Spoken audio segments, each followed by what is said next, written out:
All right, everybody, we can start with Coach. Jen, you can start off. Coach, the first quarter looked so good. Those adjustments seemed to be working, and then from the second quarter on, not so much. What in your mind changed? Well, I mean, our pace offensively slowed down. We didn't play with much pace or force on the offensive end. We quit making shots, and defensively, we really weren't good the entire game. We just weren't.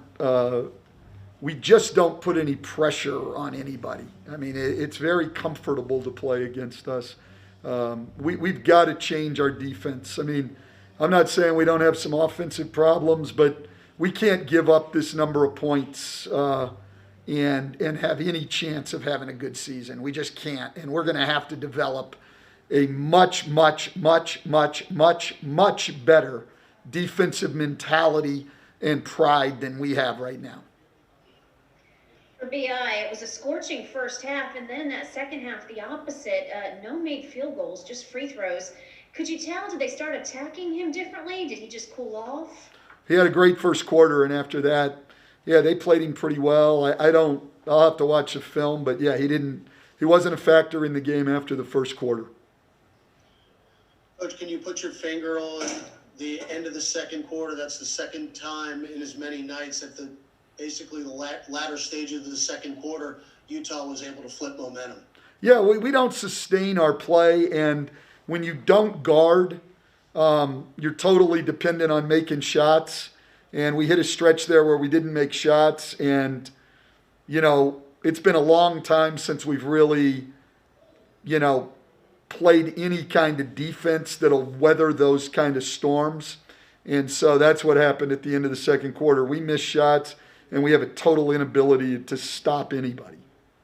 How do you feel Lonzo Ball played tonight?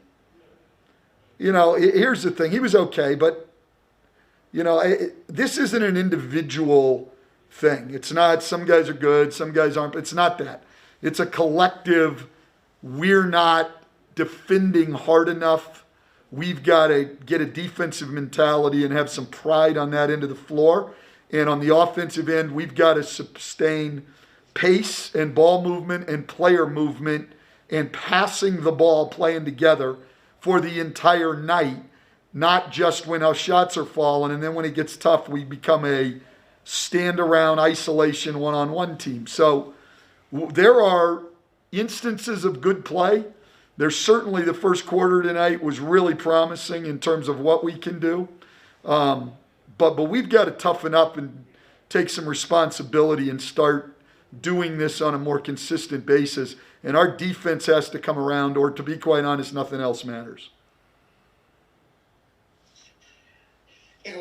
Does it feel like you guys have just taken a serious step back on the defensive end? And is that disappointing considering that was supposed to be an identity for this team coming into the year? Yeah, I do think we've taken a step back. I don't think that we're taking great pride in it individually or as a group. And just for you, we didn't get to see it on TV. Can you tell us what happened on the ejection and what the refs might have told you? I mean, clearly I had some things to say, and I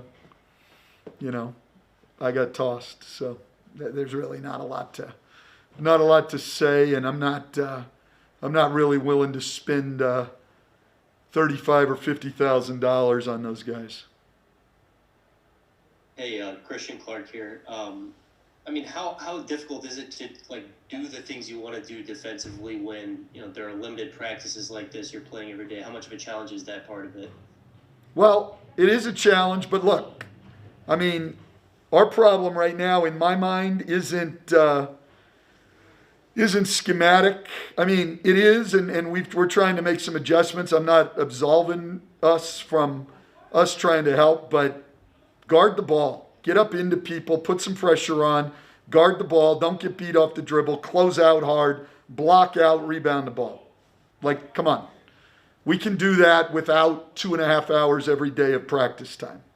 We got to toughen up. Stan, Scott Kushner from NOLA.com. Where does that start? Is there a leader that needs to start with? This team has not been together very long. It doesn't seem like there's a very obvious place for this? Do you put the onus on an individual at this point, or how do you kind of communicate that?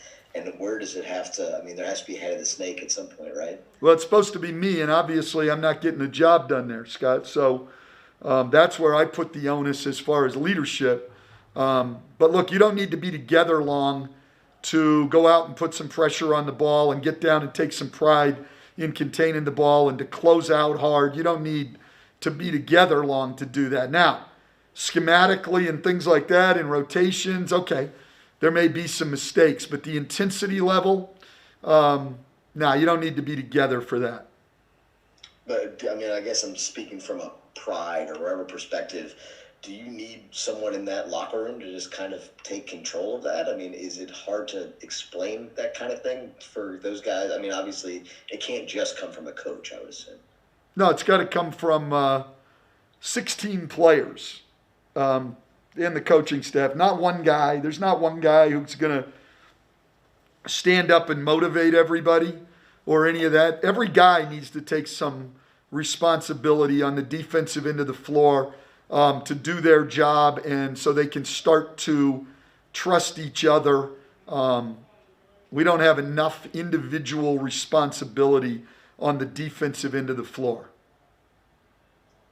All right, thank you, Coach. Thanks, Appreciate Dan. Okay, thanks, guys.